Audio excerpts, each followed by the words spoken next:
114,5 cm, 6130 Kobi-Steinchen für 499 Euro. Entweder wird das heute der Highway to the Danger Zone oder Take My Breath Away.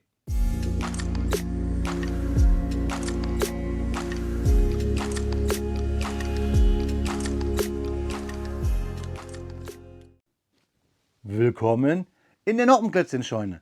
Mein Name ist Blockstar und Freunde, heute fürchten wir weder Tod noch Teufel, denn wir bauen 6130 Kobi-Steinchen. Am Karton erkennen wir es schon, wir bauen ein Set aus der Top Gun Lizenz, nämlich den Top Gun Aircraft Carrier im Maßstab 1:300, das Kobi-Set 5922, 6130 Steinchen aus 2026.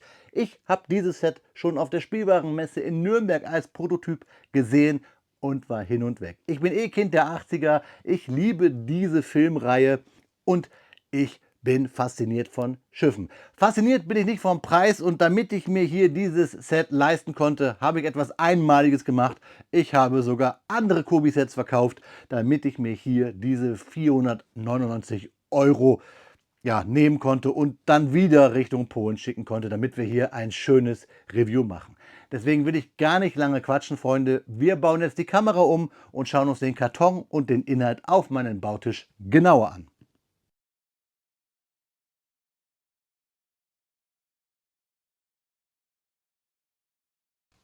Ja, Freunde, da liegen sie schön glänzend im typischen Blau-Rot der Top Gun Lizenz von Kobi auf meinem Bautisch. 499 Öcken, der Top Gun Aircraft Carrier im Maßstab 1:300.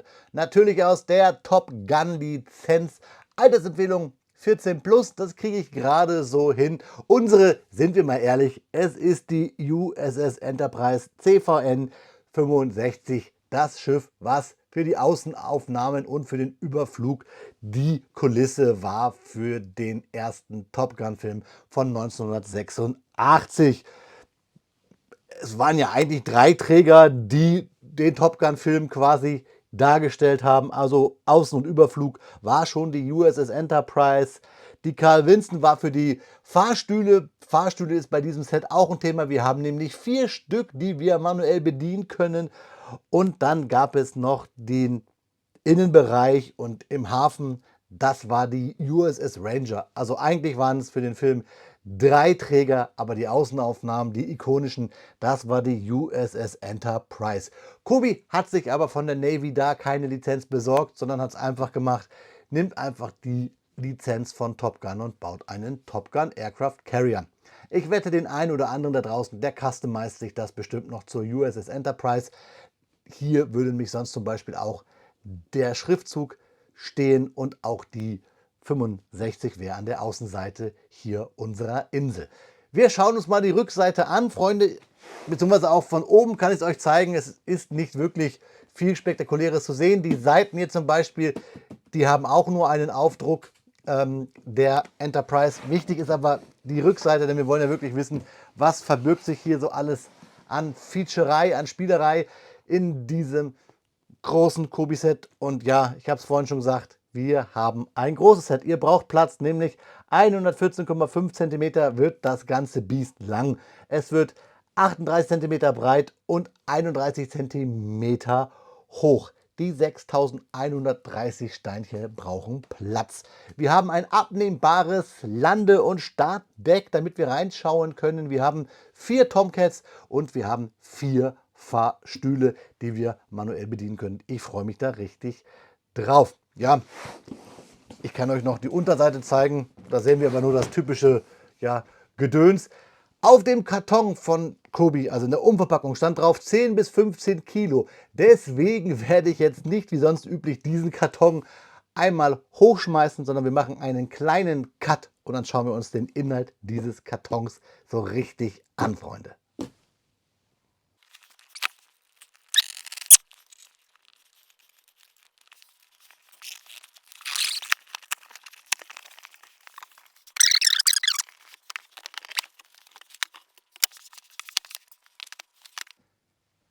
Ja, Freunde, ich wusste, es wird eng auf meinen Bautisch und es wird auch ein langes Review. Ihr seht, 4 Kartons haben wir hier auf dem Bautisch mit dem gleichen Design, natürlich auch im Top Gun Logo-Design gehalten. 1, 2, 3, 4 durchnummeriert. Und was ich cool finde, ist, dass wir auf den Kartons dann schon sehen, was wir hier wie wo bauen. Wir bauen hier das Vorderschiff mit dem Karton 1. Mit dem Karton 2 bauen wir dann das Heck. Wir sehen auch immer, wie viele Steine wir hier wo brauchen. Wir haben also quasi 4 einzelne Sets, wenn man es genau nimmt. Also hier Vorderschiff, hier das Heck und dann im Karton 4 bzw. im Karton 3 bauen wir dann hier das Landedeck und mit dem Karton 4 dann das schräge Landedeck bzw. Startdeck und die Insel. Wobei das hier ist eigentlich ja eher das Landedeck und das ist das Startdeck. Ich freue mich drauf und stellvertretend machen wir jetzt natürlich die Kartons auch noch einmal auf.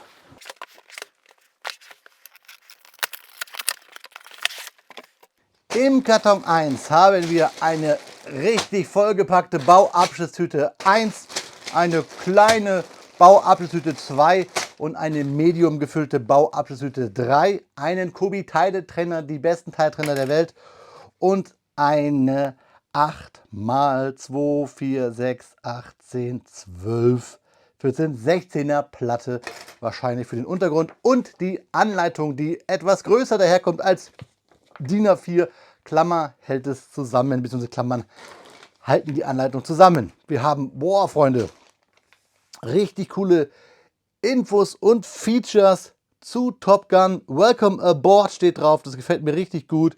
Wir sehen hier einige Kampfjets und dann die Aufteilung, wie wir unsere Enterprise bauen. Nämlich im Karton 1 haben wir die 3 Bauabschnittstüten, im Karton 2 dann 4, 5, 6, 7, im Karton 3 8, 9, 10, 11 und dann im Karton 4 die meisten, nämlich 12, 13, 14, 15 und 16. Das Gute ist, ich brauche so für euch jetzt nicht alle Kartons öffnen.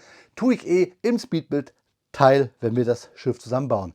Ganz wichtig, die Legende. Wenn ihr mit Kobi noch nicht so gearbeitet habt, wenn das euer erstes Set ist, achtet auf die Legende, denn Kobi-Steine sind zwar 100% kompatibel mit anderen Systemsteineherstellern, aber in der Form und in der Funktion gibt es manchmal Varianten, deswegen schaut genau hin. Und wir haben ja hier hauptsächlich dunkelgrau, hellgrau, rot, schwarz und weiß, würde ich sagen. Und deswegen muss man schon ganz genau hingucken.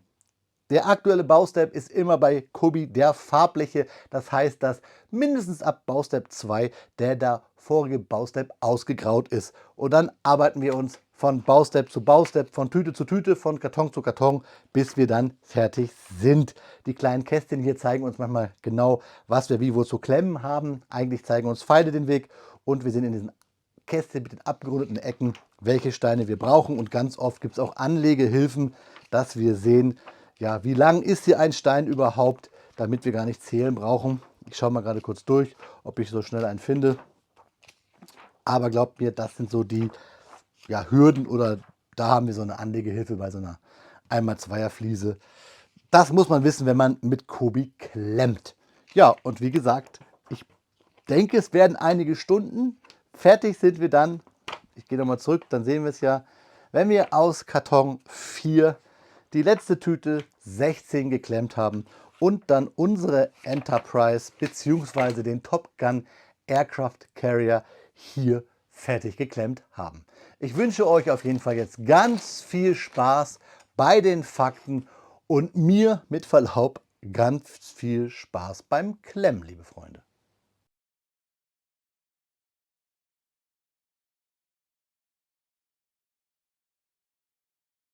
Speedbuild-Zeit ist Faktenzeit und obwohl wir heute eigentlich die USS Enterprise aus Klemmbaustein bauen, sprechen wir nicht über das berühmte Raumschiff aus Star Trek. Wenn wir ehrlich sind, hat der Name Enterprise bei der amerikanischen und bei der Marine Großbritanniens eine Geschichte bis 1705, meine ich. Und wenn man darüber hinausgeht, sogar eigentlich ist die USS Enterprise die erste HMS Enterprise sogar eine Französin gewesen. Aber stattdessen geht es um ein echtes Kriegsschiff, die USS Enterprise mit der Kennung CVN-65. Und wer den Film Top Gun gesehen hat, hat dieses Schiff bereits auf der großen, epischen Leinwand erlebt. Die USS Enterprise war etwas ganz Besonderes. Als sie am 5. November 1961 in Dienst gestellt wurde, war sie der erste nuklear angetriebene Flugzeugträger der Welt. Damit begann eine neue Ära der Seefahrt. Statt regelmäßig große Mengen Treibstoff zu bunkern, konnte die Enterprise durch ihre Atomreaktoren über Jahre hinweg operieren, ohne neu betankt werden zu müssen. Wäre dann nicht der leidige Faktor Mensch. Das machte sie zu einem der beeindruckendsten Kriegsschiffe ihrer Zeit. Mit einer Länge von über 340 Metern gehörte die Enterprise zu den größten Kriegsschiffen der Welt. Ihr Flugdeck war praktisch eine schwimmende Stadt. Mit mehr als 5000 Besatzungsmitglieder lebten und arbeiten gleichzeitig mit den Flugzeugen an Bord. Und das war auch eine große Anzahl an Maschinen, nämlich das ganze fliegende Gerät, 80 bis 90 Flugzeuge und Hubschrauber, gruppiert in den sogenannten Carrier Air Wing. Besonders bekannt wurde die Enterprise während des Kalten Krieges. Bereits 1962 nahm sie an der Kuba-Krise teil. Damals stand die Welt kurz vor einem Atomkrieg zwischen den USA und der Sowjetunion. Die Enterprise unterstützte die amerikanischen Streitkräfte bei der Seeblockade rund um Kuba. Nur wenige Jahre später schrieb das Schiff erneut Geschichte. Im Jahr 1964 umrundete die Enterprise gemeinsam mit 2 weiteren nuklear betriebenen Kriegsschiffen die Erde. Diese Mission trug den Namen Operation Sea Orbit. Das Besondere daran, die gesamte Weltumrundung erfolgte ohne Auftanken. Damit demonstrierten die USA eindrucksvoll die Möglichkeiten der Kernenergie auf See. Natürlich war die Enterprise auch im Vietnamkrieg im Einsatz. Dort wurde sie zum ersten nuklear betriebenen Kriegsschiff, dessen Flugzeuge aktiv an Kampfeinsätzen beteiligt waren. Von ihrem Deck starteten zahlreiche Angriffe gegen Ziele in Vietnam. Die Enterprise wurde damit zu einem Symbol amerikanischer Seemacht während des Konfliktes. Doch auch ein Schiff wie die Enterprise blieb nicht von Unglücken verschont. Im Jahr 1969 ereignete sich auf dem Flugdeck ein schweres Feuer. Ausgelöst durch Raketen und Munition kam es zu einer Kettenreaktion von Explosionen. 27 Seeleute verloren dabei tragischerweise ihr Leben, über 300 Menschen wurden verletzt. Trotz der schweren Schäden konnte das Schiff repariert werden und kehrte später in den Dienst zurück. In den folgenden Jahrzehnten war die Enterprise praktisch überall dort unterwegs, wo die Vereinigten Staaten militärisch aktiv waren. Sie nahm am Einsätzen im Mittelmeer teil, unterstützte Operationen gegen Libyen, eskortierte Tanker im Persischen Golf und war später auch an den Einsätzen nach den Terroranschlägen vom 11. September 2021 beteiligt. Selbst im Irakkrieg und im Afghanistan-Krieg spielte die Enterprise noch wichtige Rollen. Für viele Menschen wurde die USS Enterprise jedoch nicht durch ihre militärischen Einsätze berühmt, sondern durch ihre Bildgewalt in Hollywood. Im Jahr 1986 erschien der Film Top Gun mit Tom Cruise als Pete Maverick Mitchell. Die spektakulären Starts und Landungen der F-14 Tomcat wurden größtenteils auf der echten USS Enterprise gedreht. Wer die legendäre Eröffnungssequenz des Films kennt, in der Flugzeuge bei Sonnenaufgang starten und landen, steht tatsächlich die USS Enterprise parat. Wir sehen sie bei ihrer Arbeit. Während ich das von mir Geschriebene hier vorlese, kriege ich Gänsehaut, wenn ich an diesen Soundtrack denke. Viele Szenen entstanden direkt während des regulären Flugbetriebs. Das Filmteam musste sich dabei den Abläufen der US Navy aber anpassen. Es wird sogar berichtet, dass Regisseur Tony Scott für bestimmte Kameraeinstellungen wollte, dass das Schiff seinen Kurs leicht veränderte, damit die Sonne perfekt stand. Diese Geschichte gehört mittlerweile zu den bekanntesten Anekdoten rund um die Dreharbeiten von Top Gun. Durch den Film wurde die Enterprise zu einer Ikone der Popkultur. Millionen Menschen sahen zum ersten Mal, wie der Alltag auf einem Flugzeugträger aussieht. Geschönigt durch Hollywood. Diese Kombination aus F-14 Tomcats, Sonnenuntergängen, startenden Jets und den riesigen Flugdeck machte die Enterprise weltweit berühmt. Nach mehr als 5 Jahrzehnten Dienstzeit endete die Karriere der Enterprise schließlich im Jahr 2012. Damit war sie über 50 Jahre im Einsatz gewesen. eine außergewöhnlich lange Zeit für ein Kriegsschiff dieser Größe. 2017 wurde sie offiziell aus dem Schiffsregister gestrichen. Bis heute bleibt sie der erste und berühmteste nuklear betriebene Flugzeugträger der Welt. Und genau dieses legendäre Schiff hat Kobi nun genutzt, auch wenn wir hier ein Schiff haben, das Top Gun Aircraft Carrier heißt. Das Schöne ist, die Geschichte der Enterprise als Flugzeugträger geht ja weiter, denn es steht schon eine neue USS Enterprise in den Startlöchern, einer neueren Klasse allerdings. Wir sind mal gespannt, ob auf diesen Film dann vielleicht Top Gun 3, 4, 5 oder 25 gedreht wird. Jetzt sprechen wir aber über das Kobi-Set 5922 im Detail, den Top Gun Aircraft Carrier, der Zwinker Zwinker natürlich die USS Enterprise sein soll.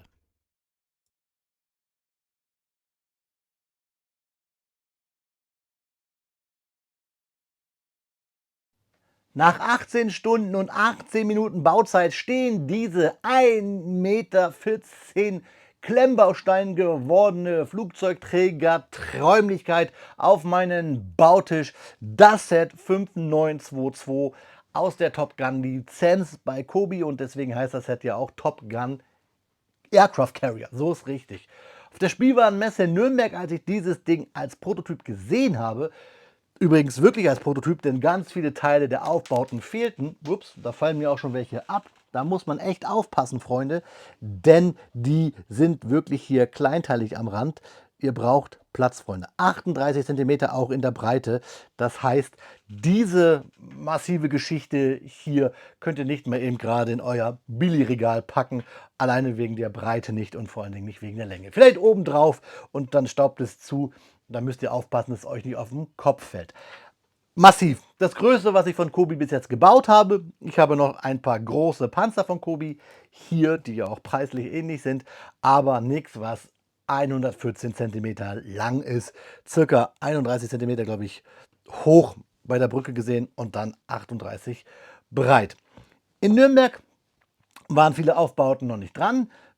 Wie gesagt, kann auch sein, dass die vielleicht dort abgefallen sind. Aber da hat man mir gesagt, dass es zwei Varianten geben sollte eigentlich.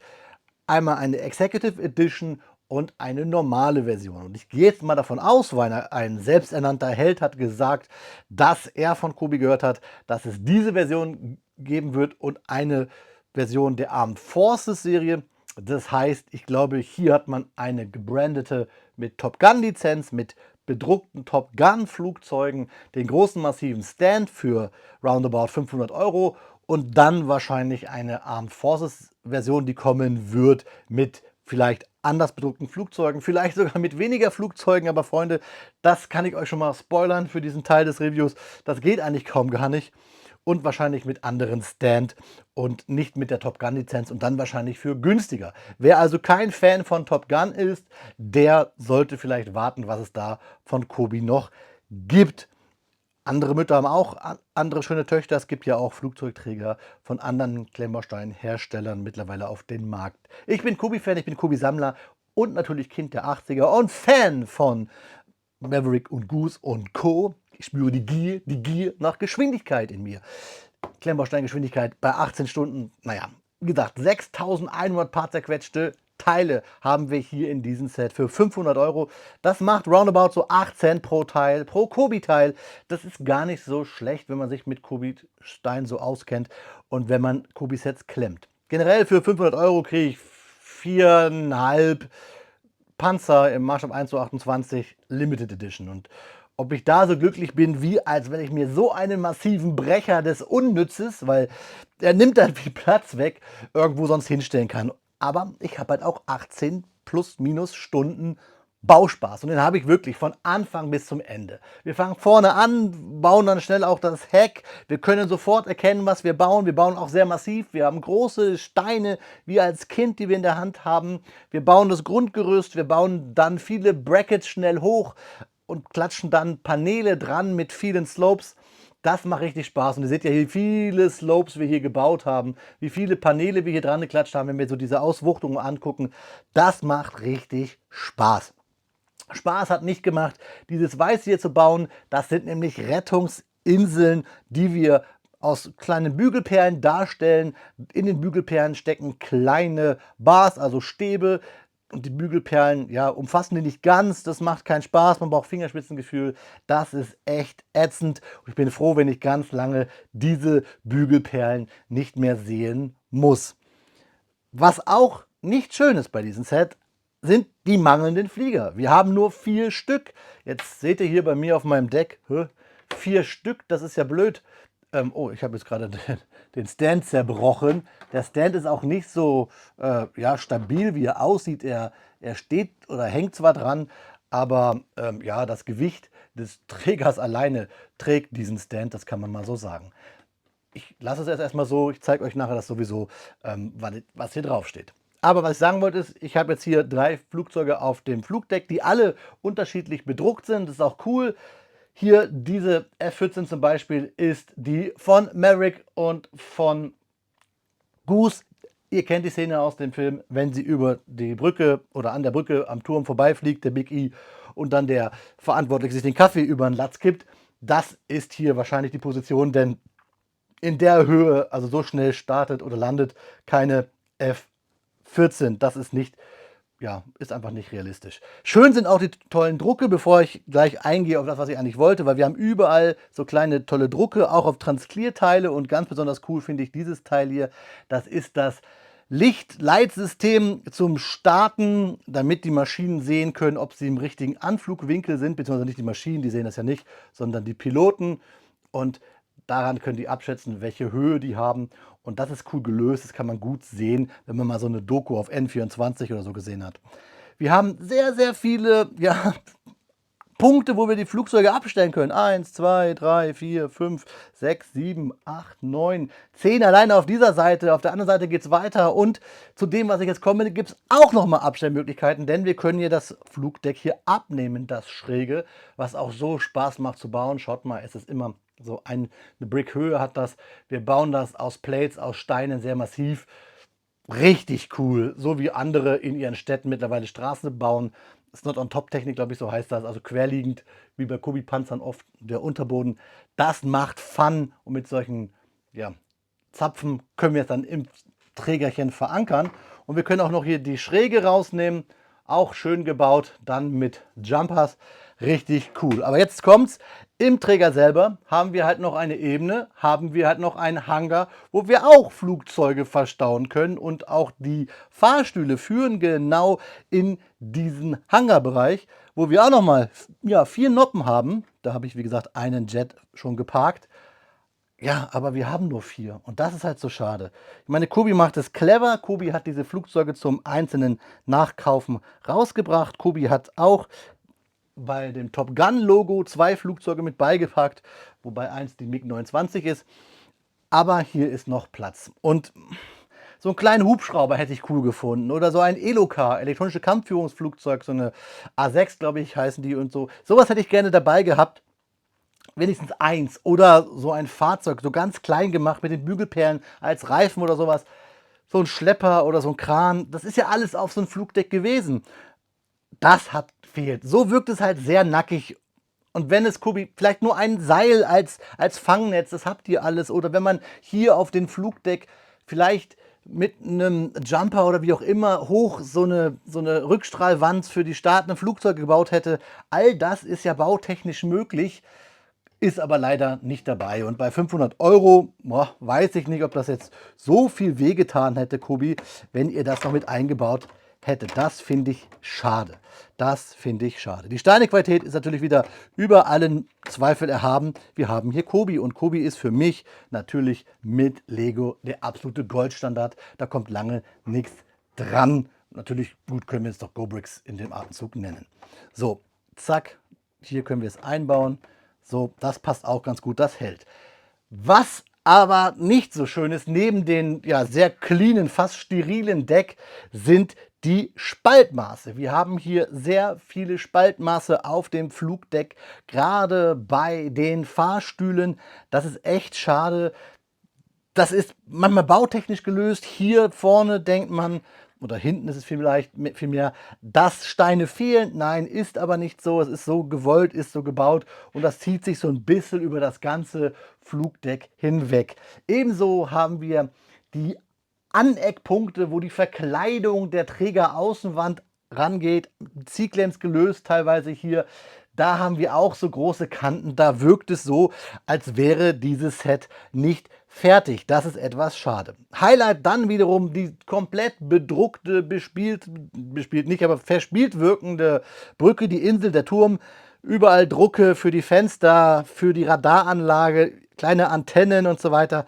Das wirkt einfach richtig gut. Man kann sich quasi vorstellen, wie man in einer F-14 vorbeifliegt und vielleicht den Maverick macht. Das wirkt cool. Die wenigen Drucke sind auch richtig gut und die ganzen Anbauten vorne, die sind auch Hammer. Vielleicht hätte die ein oder andere Abwehrbewaffnung noch irgendwie einfach diesen Flugzeugträger auch noch gut getan, weil es einfach realistischer wirkt. Richtig toll sind auch die Schrauben, die ganze Anlage hinten, die ist auch super geworden mit den Rudern, mit diesen 4 Schrauben. Die lassen sich auch gut drehen. Es hat Spaß gemacht. Hier seht ihr auch nochmal die ganzen, ich nenne sie mal Balkone, Zwischendecks, den Anker vorne, hinten das Heck noch mit den Rudern. Auch generell das Heck sieht cool aus, man kann reingucken. Mit diesen großen gelben, mit der großen gelben Fliese hat man halt auch, wie gesagt, nicht so viel bunte Sachen. Da ist man über Gelb und Rot eigentlich ganz glücklich. Und hier von unten seht ihr nochmal den Stand und dass es hier von unten mit Plates gemacht wurde. Da sieht man es mit Plates, also meine Finger tappen da jetzt mal hin, da die Plates, wo wir dann auch das, den Stand, dieses Holzimitat ranbaut. Wenn wir uns jetzt mal das von vorne angucken, hat man diesen Knubbel, den Wellenbrecher, der auch gut aussieht, die Anker und ihr könnt erahnen die ganzen Paneele und die Slopes, die wir dran gebaut haben. Und ihr seht nochmal diese Rettungsinseln, die richtig blöd geworden sind. Und ich kann euch sagen, das hier ist richtig ein Kraftakt, diese 6 Kilo zu halten. Ein bisschen ist das geil, so Frühsport zu machen mit so einem Set. Ich zeige euch jetzt noch kurz, wie so ein Fahrstuhl geht. Dafür klappt man einfach hier dieses Gestänge weg, was an diesen Fahrstühlen ist. Und schon kann man so einen Fahrstuhl runterklappen lassen. Am besten ist das Gestänge nach innen klappen zu lassen. So und so. Und schon hat man auch einen Einblick in das darunter liegende Flugdeck, das ich euch gezeigt habe, wo wir die nicht vorhandenen oder nicht so viel vorhandenen Flugzeuge parken können.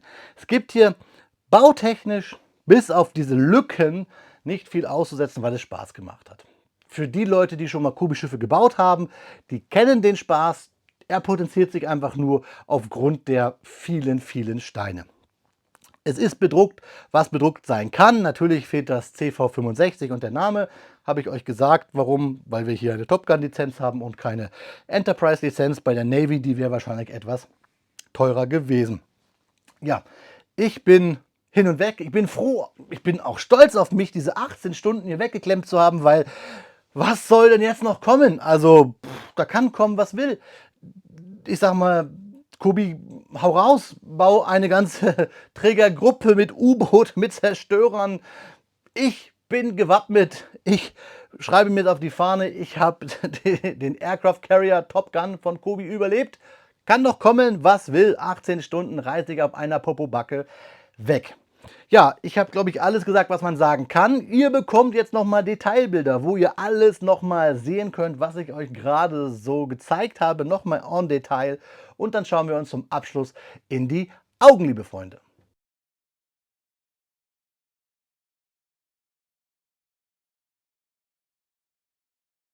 Ja, liebe Freunde, wie immer an dieser Stelle gibt es Detailbilder, damit wir auch alles uns hier anschauen können und ihr euch vor allen Dingen unabhängig von meinen Ausführungen selber einen Blick machen könnt und eure Meinung bilden könnt vom CobiSat 5922.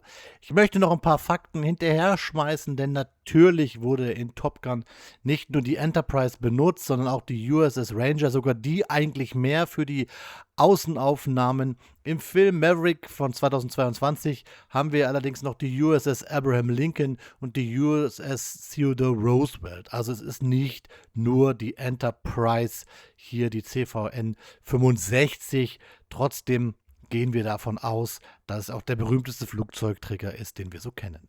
Ich möchte auch nochmal sagen, das ist hier mein Eindruck, mein subjektiver Eindruck von diesen fast 500 Euro, teuren ist ein blödes Wort, mir war es das ja wert, Set von Kobi. Ich bin Kobi-Sammler und ich habe schon 2 große Panzer, ich habe das erwähnt, aber dieses größte Schiff, und ich liebe Schiffe, ich liebe die Geschichte hinter Schiffen. Ich bin in mir wohnt ein kleiner Kapitän mit allen Patenten. Ihr wisst das, ihr kennt ja die Doku von der Ripperbahn. Nein, Spaß. Ich mag einfach die Geschichten hinter großen Schiffen auf See, und Flugzeugträger sind natürlich das Faszinierendste, was man haben kann. Und umso, ja, enttäuschender ist es dann, wenn Kobi, und Kobi ist für mich das Maß aller Dinge, was Klemmbausteine angeht, wenn Kobi hier so ein paar Punkte hat liegen lassen, wie zum Beispiel die viel zu wenigen Flugzeuge, die viel zu wenigen Aufbauten.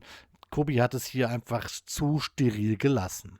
Ich habe für den Aufbau 18 Stunden und ein paar zerquetschte gebraucht. Ich glaube 18 Minuten, noch 18 Stunden, 18 Minuten.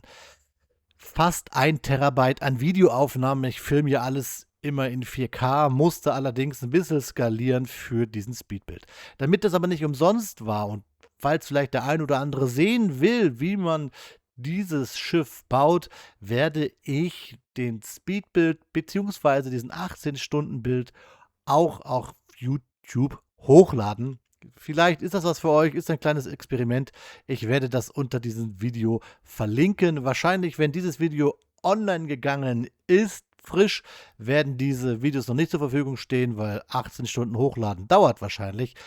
Aber wenn ihr zu einem späteren Zeitpunkt dieses Video schaut, guckt doch mal vorbei, entweder in der Videobeschreibung oder auf meinen Blogstar YouTube-Kanal oder meinen anderen Social-Media-Kanälen, Instagram. Ich werde diese Speedbuilds auf jeden Fall teilen, denn es war bis jetzt auch mein längster und größter Bild. Und wer weiß, vielleicht ist das ja für den einen oder anderen interessant, mal ein kleines Experiment. Schreibt mir auf jeden Fall alles, was ihr denkt zu diesem größten Kobi-Set, gerne in die Kommentare.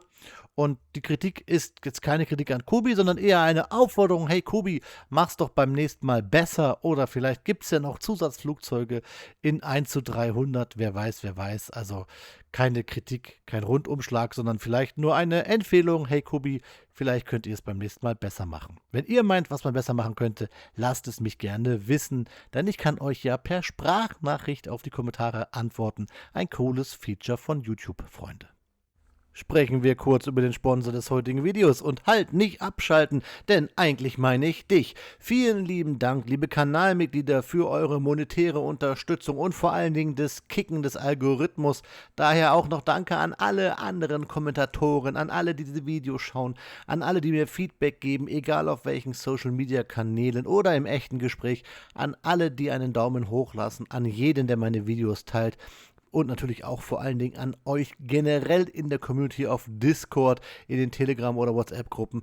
Danke, dass ihr mit mir kommuniziert, dass wir über unser Thema Klemmbausteine und die geschichtlichen Themen hinter diesen Sets sprechen. Ihr seid die Geilsten. Danke für eure Unterstützung.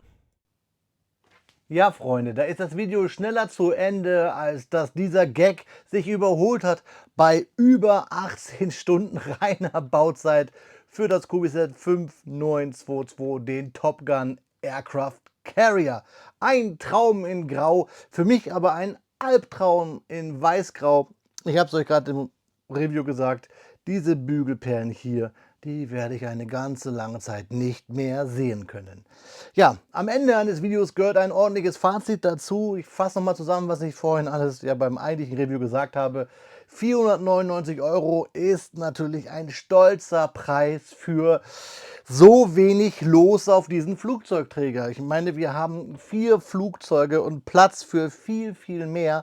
Auch so Kleinigkeiten wie vielleicht ein Hubschrauber oder ein Mini Gedöns, irgendwas, was aussehen würde, als wenn hier Trouble wäre. Und auch zum Beispiel hier diese Rückstrahlwände, die hätte man ja auch irgendwie bauen können. Und dann haben wir Spaltmaße, Spaltmaße, Spaltmaße, und diese Flugzeugträgerfahrstühle gefallen mir auch nicht gut.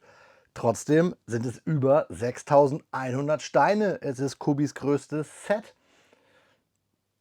Was mir als Sammler es einfach schwer macht, dieses Set halt nicht zu kaufen, und ich wollte es euch so oder so präsentieren.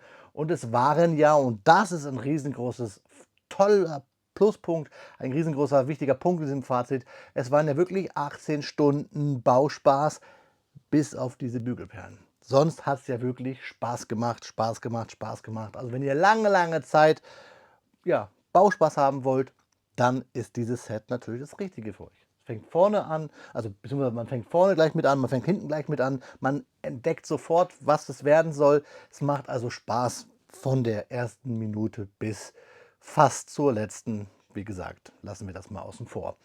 Brauche ich ein abnehmbares Flugdeck, wenn ich eh nur 4 Flugzeuge habe? Nein. Ja, das war's eigentlich, aber nicht wirklich, denn es wird weitergehen mit diesem Set mit der 5922. Denn so ein Flugzeugträger und so wie der hier mit ja viel Hohlraum, der ist ja fürs Wasser gemacht. Und deswegen kann ich euch sagen, Freunde, abonniert schnell diesen Kanal, lasst vor allen Dingen ein Like da, hypt das Video, wenn ihr aufs Handy guckt und vielleicht lasst ihr mir eure Gedanken zu diesem Set, zu Kobis Set-Politik, zu der Lizenz gerne in den Kommentaren. Und dann seid gespannt aufs nächste Video zum Thema Top Gun Aircraft Carrier von Kobi. Denn wie gesagt, ich glaube, das Ding muss mal unter Beweis stellen, ob es schwimmt. Also in diesem Sinne, Freunde, auf Wiederbauen, euer Freund der Blockstar. Ach nee, ist ja ein Flugzeugträger, aber er trägt sich auch gut. Über 6 Kilo, Freunde. Oh. Und jetzt gehst du baden.